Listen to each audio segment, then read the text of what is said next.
নমস্কার শ্রোতা বন্ধুরা, আমি দেবশ্রী। আজ শুনুন রবীন্দ্রনাথ ঠাকুরের লেখা মুক্তি। বিরোহিণী তার ফুলবাগানের একধারে বেদি সাজিয়ে তার উপর মূর্তি গড়তে বসল।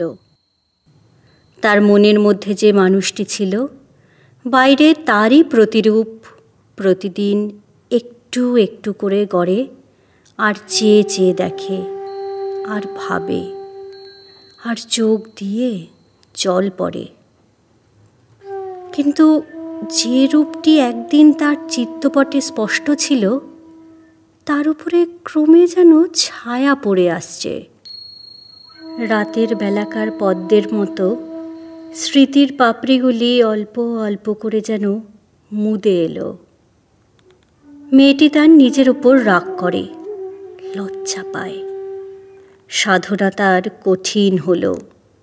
ফল খায় আর জল খায়, আর তৃণশয্যায় পড়ে থাকে। মূর্তিটি মনের ভিতর থেকে গড়তে গড়তে সে আর প্রতিমূর্তি রইল না। মনে হলো এ যেন কোনো বিশেষ মানুষের ছবি নয়। যতই বেশি চেষ্টা করে ততই বেশি তফাৎ হয়ে যায়। মূর্তিকে তখন সে গয়না দিয়ে সাজাতে থাকে। 101 পদ্মের ডালি দিয়ে পুজো করে।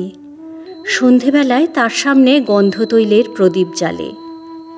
সে প্রদীপ সোনার, সে তেলের অনেক দাম।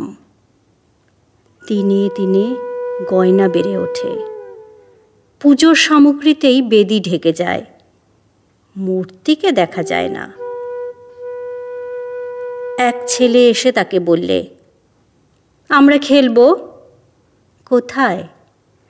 ওইখানে, যেখানে তোমার পুতুল সাজিয়েছ। মেয়ে তাকে হাঁকিয়ে দেয়, বলে, এখানে কোনো দিন খেলা হবে না। আর এক ছেলে এসে বললে, আমরা ফুল তুলব। কোথায়? ওই যে তোমার পুতুলের ঘরের শিওরে যে চাপা গাছ আছে, ওই গাছ থেকে। মেয়ে তাকে তাড়িয়ে দেয়, বলে, এ ফুল কেউ ছুঁতে পাবে না। আর এক ছেলে এসে বলে, প্রদীপ ধরে আমাদের পথ দেখিয়ে দাও। প্রদীপ কোথায়? ওই যেটা তোমার পুতুলের ঘরে জ্বালো। মেয়ে তাকে তাড়িয়ে দেয়, বলে, ও প্রদীপ ওখান থেকে সরাতে পারবো না। এক ছেলের দল যায়, আর এক ছেলের দল আসে। মেয়েটি শোনে তাদের কলরব আর দেখে তাদের নৃত্য। ক্ষণকালের জন্য অন্যমনস্ক হয়ে যায়। অমনি চমকে ওঠে, লজ্জা পায়। মেলার দিন কাছে এলো।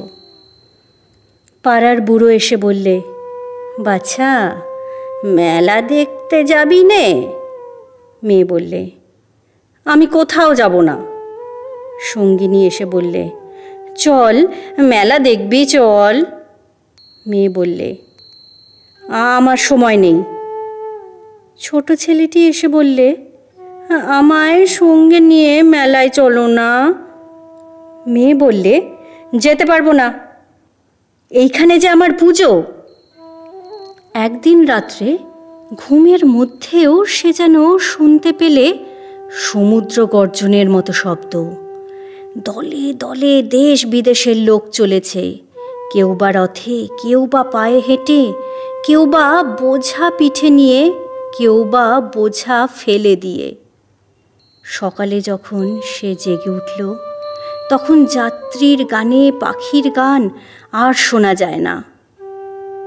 ওর হঠাৎ মনে হলো, আমাকেও যেতে হবে। অমনি মনে পড়ে গেল, আমার যে পুজো আছে, আমার তো যাবার জো নেই। তখনই ছুটে চলল তার বাগানের দিকে, যেখানে মূর্তি সাজিয়ে রেখেছে। গিয়ে দেখে, মূর্তি কোথায়? বেদির উপর দিয়ে পথ হয়ে গেছে। লোকের পরে লোক চলে, বিশ্রাম নেই। এইখানে যাকে বসিয়ে রেখেছিলেম, সে কোথায়? কে তার মনের মধ্যে বলে উঠল, যারা চলেছে তাদেরই মধ্যে।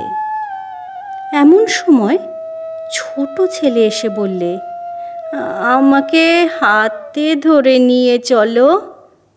কোথায়? ছেলে বললে, মেলার মধ্যে। তুমিও যাবে না? মেয়ে বললে, হ্যাঁ, আমিও যাব। যে বেদির সামনে এসে সে বসে থাকত, সেই বেদির উপর হলো তার পথ, আর মূর্তির মধ্যে যে ঢেকে গিয়েছিল সকল যাত্রীর মধ্যে তাকে পেলে।